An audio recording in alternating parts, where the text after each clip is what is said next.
Click here if you're having a problem viewing the photos on a mobile device. Demonstrations continued around the Bay Area in the name of George Floyd, as some 15,000 people marched peacefully in Oakland, and police reacted violently to protesters walking onto a freeway in Walnut Creek. After a meandering protest march that wound through downtown Walnut Creek on Monday afternoon, a few hundred protesters, mostly teenagers and young people, walked onto Interstate 680.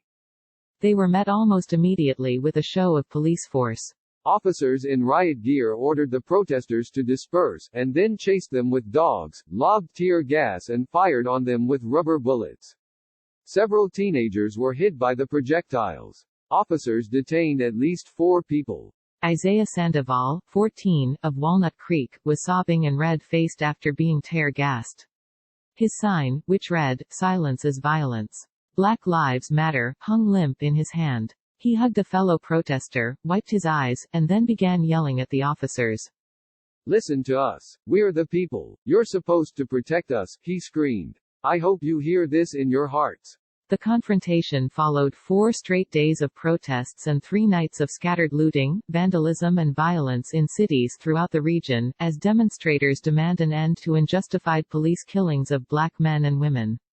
Protesters also briefly shut down Highway 101 in Palo Alto on Monday, and peaceful demonstrations gathered in San Francisco, San Jose and Dublin.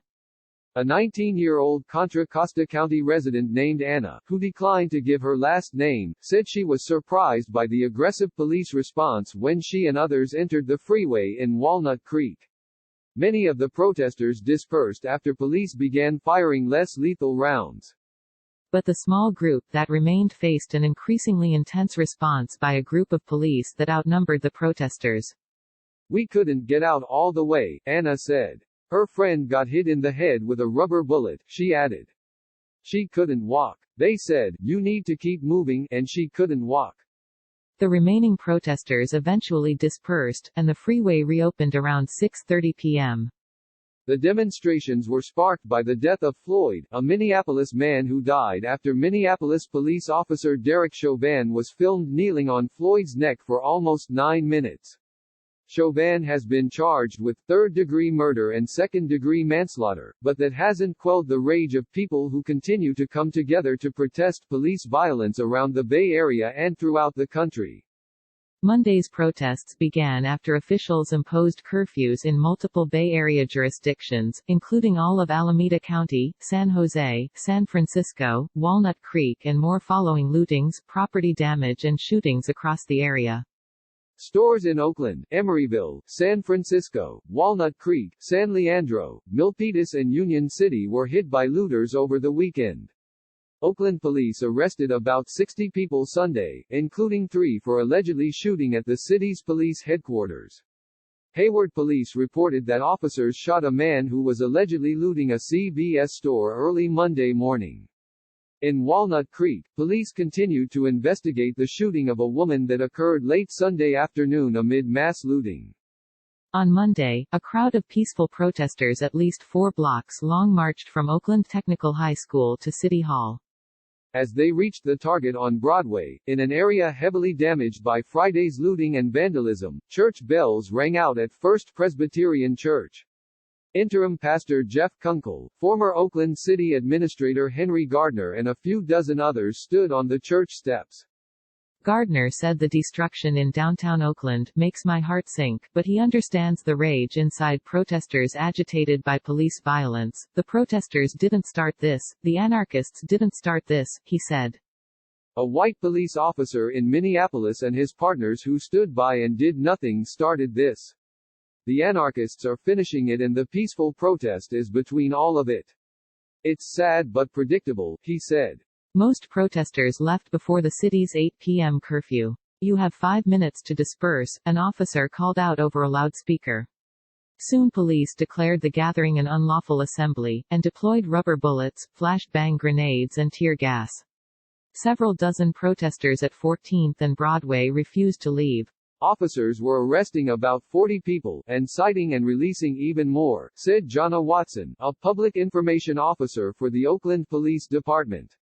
Police had given those people the option to leave, but they refused and started throwing rocks and bottles at officers, Watson said. A KPIX reporter also was detained, but was released once the officer realized she was with the media, Watson said. Watson apologized for the wrongful arrest on behalf of the police department, and said the department was investigating what happened. Despite the arrests, Watson emphasized the calm demonstration earlier in the day. We had 15,000 of our community here in Oakland, Watson said. Peaceful protests. So we know it can be done. No issues at all. In San Francisco, protesters took a knee in Civic Center Plaza, facing deputies who stood guard in front of City Hall. A group of 8 young people kneeling in front of City Hall asked deputies to take a knee with us, or stand with George's killers. The deputies did not respond and continued to stand. When the American people don't like something, we have no problem coming out and saying something, said Haley, a 22-year-old Oakland resident who declined to give his last name. I believe that protest is extremely important to the American people. Most of the demonstrators packed up before the 8 p.m. curfew hit, but a group of about 75 remained behind, chanting, "Say his name, George Floyd." As City Hall began to glow in rainbow colors on the first day of Pride Month, 3 companies of San Francisco police officers ran in formation up Polk Street to arrest 2 people who refused to leave. In San Jose, protesters marched through the city in a crowd that peaked at about 500 people. At one point, a woman kneed a young man in the side as he spray-painted anti-police graffiti on buildings, and ran. He quickly chased her down and sprayed red paint at her face, mostly missing. Another person smashed the glass that covered a VTA poster on a bus shelter at Santa Clara and Market Streets. LaChristian Taylor, a 34-year-old executive assistant from San Jose shouting out a brief speech at the City Hall Plaza, tried to sum up the collective pain of many people in the streets. Yes, we are rioting, yes, we are looting, but when will you hear our voices? Taylor asked, as a crowd in front of City Hall cheered. We are grateful to continue to fight. Please go vote in November, that is how we will affect change. Taylor told this news organization that she planned to leave the protest by 8 p.m. because that's when things get ugly. An armored police truck and more than 100 officers in riot gear were on the scene. As the city's 8:30 p.m. curfew approached, police announced that protesters had 15 minutes to disperse. Some in the crowd booed and swore. At least 2 people were arrested after 9 p.m., one of them confirmed by police to have been arrested on suspicion of violating the curfew. In Dublin, about 1,000 protesters gathered at Emerald Glen Park before setting off on a 5-mile march through the city. The protesters, including Mayor David Howbert, marched to the intersection of Doherty Road and Dublin Boulevard, just before the Interstate 580 West on-ramp, where they took a knee while police blocked access to the freeway. The group held 8 minutes of silence to symbolize the last minutes of Floyd's life.